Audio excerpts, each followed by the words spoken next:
도대체 왜 생기는 걸까요? 그러면 어떻게, 나 너무 가려운데 나 어떡하라고 이랬을 때 가장 좋은 방법은 바로 방법이라고 합니다. 침구의 청결 상태를 확인을 하셨는데도 문제가 없다 하는 경우에는 폴리 소재의 이불보다는 천연 소재인 이불로 바꿔서 사용을 해보시면 예민한 피부이신 분들도 도움이 많이 되실 거예요. 안녕하세요. 침구 만드는 여자 김이불입니다.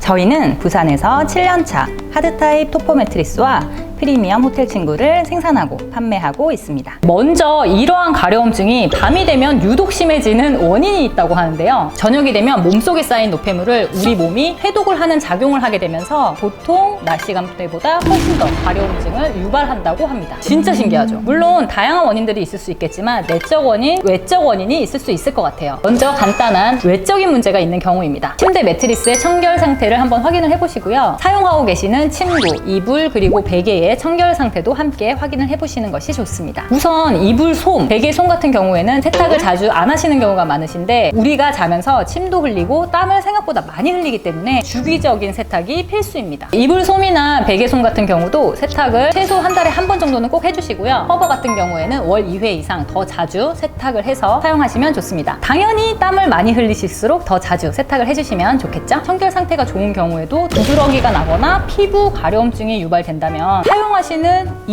이불의 소재를 한번 체크를 해서 바꿔보시는 것도 방법인데요. 우리가 옷을 입을 때 먼지가 나는 옷도 있고 땀 흡수가 잘 되는 옷도 있잖아요. 피부가 예민한데 이 옷을 입었을 때는 뭔가 순해서 자극이 없는 그런 옷들도 있고요. 침구도 마찬가지입니다. 패브릭에서 만든 제품들은 공통적으로 소재별로 여러 가지 기능이 있기 때문에 먼지가 안 나고 순한 소재의 이불을 선택하시면 도움이 됩니다. 그렇다면 먼지가 안 나는 이불, 피부에 좋은 순한 이불은 어떤 이불일까요? 많이 알려진 폴리에스테르 같은 합성 섬유도 사실 먼지는 나지 않습니다. 그런데 문제가 있어요. 폴리 소재는 땀 흡수가 안 되거든요. 우리가 잠을 잘 때는 한 공간에서 움직이지 않고 최소한으로 움직이면서 잠을 자게 되잖아요. 그 안에서 땀을 엄청 흘리게 되는데 우리 신체는 잠을 자는 동안 체온이 떨어졌다가 올라갔다를 반복하기 때문입니다. 이때 몸에서 일어나는 이 체온 변화, 땀이 막 나는 그 체온 변화에 대응을 가장 잘하는 소재가 바로 천연 소재이고 그 소재가 바로 제가 많이 말씀드리는 면 소재입니다. 그래서 천연 소재인 면 소재 이불을 사용을 하면 땀의 흡수과 발습이 원활하게 이루어지고 그래서 수면을 하실 때 쾌적한 환경으로 양질의 수면을 하실 수 있습니다. 그래서 결론은 침구의 청결 상태를 확인을 하셨는데도 문제가 없다 하는 경우에는 폴리 소재의 이불보다는 천연 소재인 면 소재의 이불로 바꿔서 사용을 해보시면 예민한 피부이신 분들도 도움이 많이 되실 거예요. 침구는 비교적 세탁이 쉽고 매트리스 같은 경우에는 세탁이 어렵기 때문에 매트리스를 사용하실 때 가장 처음에 방수 기능이 있는 보호 커버를 먼저 씌우시고요. 그 위에 커버를 씌우셔서 사용을 하시면 더욱더 청결하게 사용하실 수가 있습니다. 호텔에서도 다 이런 식으로 관리를 하고 있어요. 이렇게 사용을 하더라도 매트리스 자체는 세탁이 안 되기 때문에 이렇게 커버를 씌우신 후에 추가로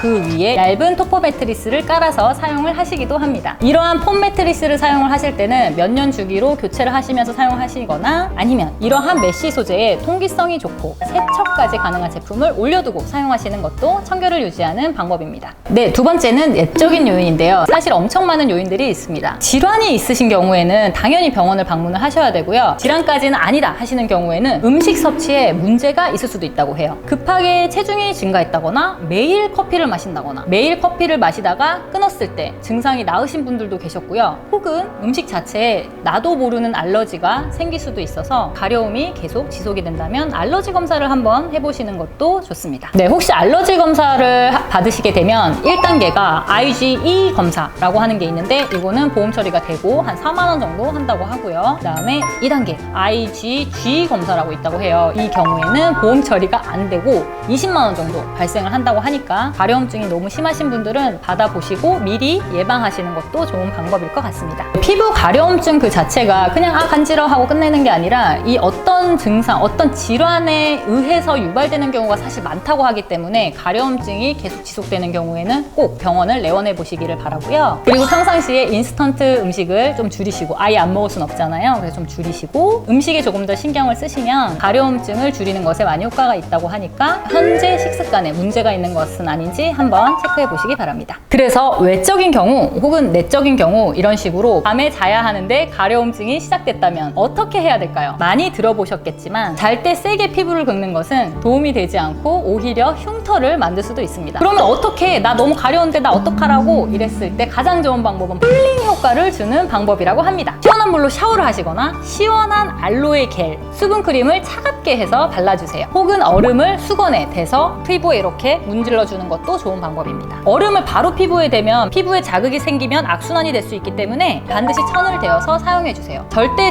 세게 긁으시면 안 돼요. 이제 마지막으로 오늘의 영상을 정리하겠습니다. 가려움증을 유발하는 원인에는 두 가지, 내적 요인과 외적 요인이 있는데, 외적 요인은 침구의 청결 상태를 확인해주세요. 침구가 청결한데도 만약에 계속 가렵다면 침구의 소재를 천연 소재로 바꿔보세요. 내적 요인은 가려움은 어떤 질환의 증상이 될 수도 있기 때문에 호전이 되지 않는다면 꼭 병원을 가시기 바라고요. 그게 아니라면 식습관의 개선이 필요합니다. 혹은 내가 모르는 알러지 반응이 있을 수도 있기 때문에 검사를 받아보시는 것도 좋은 방법입니다. 마지막으로 너무 가려울 때는 벅벅벅 긁기보다는 쿨링 효과를 주자. 이번 영상에서는 유독 밤만 되면 가려운 이유와 가려울 때 해소하는 방법까지 영상 한번 찍어봤습니다. 오늘의 영상이 도움이 되셨다면 구독, 좋아요, 알림 설정까지 부탁드리고요. 저희에게 궁금한 점이 있으신 분들은 댓글로 남겨주시고, 제작하고 있는 침구가 궁금하신 분들은 더보기 링크에서 확인하실 수 있습니다. 지금까지 여러분의 꿀잠을 책임지는 친구 만드는 여자 김이불이었습니다. 다음에 또 만나요. 안녕.